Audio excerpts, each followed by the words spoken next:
Salam saudara yang dikasihi oleh Tuhan kita Yesus Kristus. Kembali lagi kita di dalam perenungan hari ini, yaitu adalah dengan tema setia walaupun hati ini galau. Saya ulangi, tema kita pada siang hari ini adalah setia walaupun hati ini galau.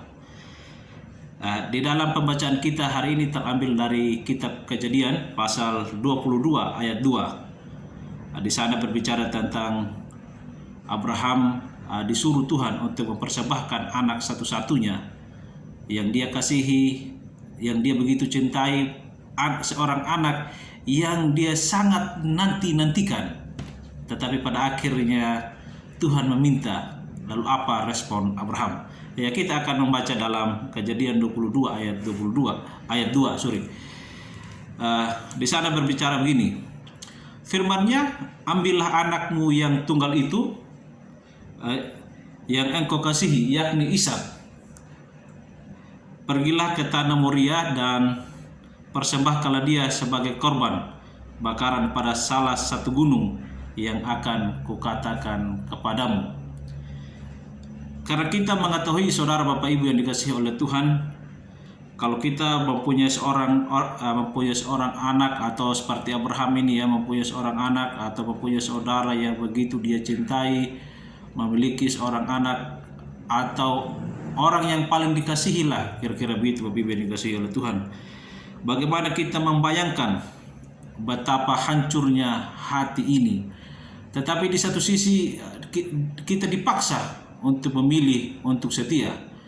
Inilah yang terjadi pada Abraham. Abraham diperhadapkan dengan situasi yang seperti ini. Abraham disuruh untuk mempersembahkan Ishak. Ishak hadir sebagai pemenuhan janji pribadi Allah setelah ayah dan ibunya sangat tua. Lama setelah mereka memiliki masa normal untuk mempunyai seorang keturunan, Abraham dan Sarah pastilah sangat mengasihi anaknya. Karena ini anak satu-satunya dan lahir pada masa tuanya. Bahkan anak ini sebenarnya tidak diharapkan lagi, tetapi karena janji Allah kepada Abraham, kita mengetahui bahwa janji Allah itu setia kepada Abraham, dan pada akhirnya Tuhan juga mengaruniakan seorang anak laki-laki.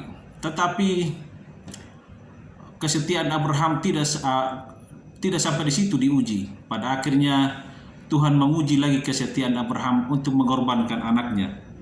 Tanpa disangka-sangka Allah berfirman kepada Abraham, "Abraham, persembahkanlah bagiku suatu korban." Ya, Abraham menjawab, "Aku akan melakukan apapun yang engkau minta, ya Allah." Abraham menjawab dengan tegas, apapun yang dia minta, apapun yang Tuhan minta, dia akan mempersembahkannya. Bawalah Ishak dan pisau untuk mengadakan kurban. Ya, lalu pergilah ke tempat terpencil ini, dan di sanalah kurbankanlah anakmu.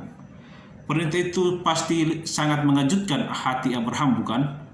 Kalau kita pastinya terkejut, bagaimana mungkin Tuhan, anak ini baru lahir dan baru kau berikan kepadaku, sekarang kau memintanya untuk mengorbankannya. Tetapi Abraham tetap saja membawa anaknya, dan Abraham juga menaati itu, meskipun dengan kesedihan yang hebat tentunya. Ketika ayah dan anak itu mencapai tempat yang ditetapkan, Ishak bertanya kepada ayahnya, "Ayah, di manakah korban? Di manakah dombanya?" Abraham mengatakan bahwa Allah lah yang menyediakan domba korban itu.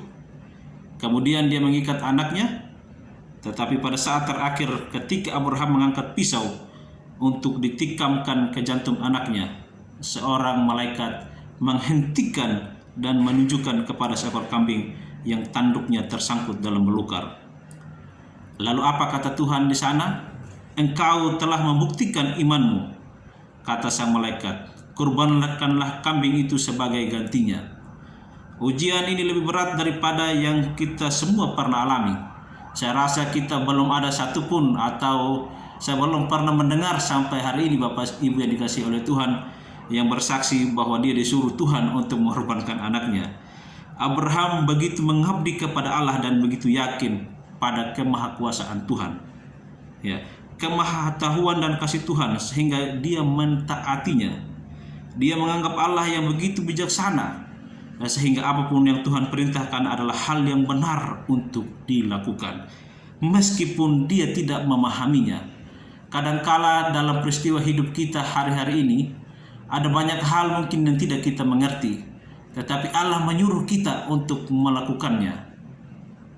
Ketika Tuhan harus berkata tinggalkan itu, maka kita juga dengan legowo harus meninggalkannya. Itulah yang harus kita seperti tema kita hari ini, itulah yang harus kita lakukan. Tetap setia walaupun hati kita mungkin galau. Ah Tuhan, mana mungkin? Ah Tuhan, mengapa demikian? Tetapi sikap Abraham ini membuktikan bahwa Tuhan begitu setia dan Tuhan begitu tahu, mengerti apa yang menjadi kebutuhan dan jeritan hati kita. Itulah bentuk iman yang harus kita semua berusaha untuk miliki. Ya, kita tidak selalu mengerti berbagai hal yang terjadi sebagaimana keadaannya atau mengapa Allah memerintahkan kita untuk hidup dengan cara tertentu. Tetapi kita hendaknya mempunyai iman yang tidak tergoyahkan bahwa Allah mengetahui apa yang terbaik. Karena itu, Bapak Ibu yang dikasihi oleh Tuhan kita Yesus Kristus, marilah kita mengikuti perintah-perintah Tuhan sebagaimana yang kita pelajari dari pembacaan firman Tuhan hari ini. Alkitab dan dari teladan sempurna yang ditetapkan oleh Yesus Kristus. Yesus Kristus juga dia taat kepada Bapanya sampai dia harus menghadap salib. Bagaimana salib itu adalah tempat yang sangat terkutuk, tempat yang paling hina. Tetapi Yesus Kristus harus sampai ke sana karena itu adalah perintah Bapaknya dan dia harus taat. Apakah Yesus bisa melepaskan diri dari salib? Sebagai Allah yang Maha Kuasa, sebagai Allah yang berdaulat atas segalanya, tentu saja dia bisa. Tetapi Tuhan Yesus yang Kristus yang kita sembah itu, dia tetap setia dan dia harus menyelesaikan pekerjaannya di kayu salib. Dan dia berkata, sudah selesai. Dia menyelesaikannya dengan tuntas. Mari kita belajar setia. Setia itu memang gak gampang. Setia adalah langkah terbaik untuk menjalani kehidupan ini. Setia walau hati ini pun galau. Percayalah kalau Tuhan menyediakan hal-hal yang terbaik dalam hidup ini. Tuhan beserta kita. Shalom Bapak Ibu yang dikasihi Tuhan. Soli Deo Gloria.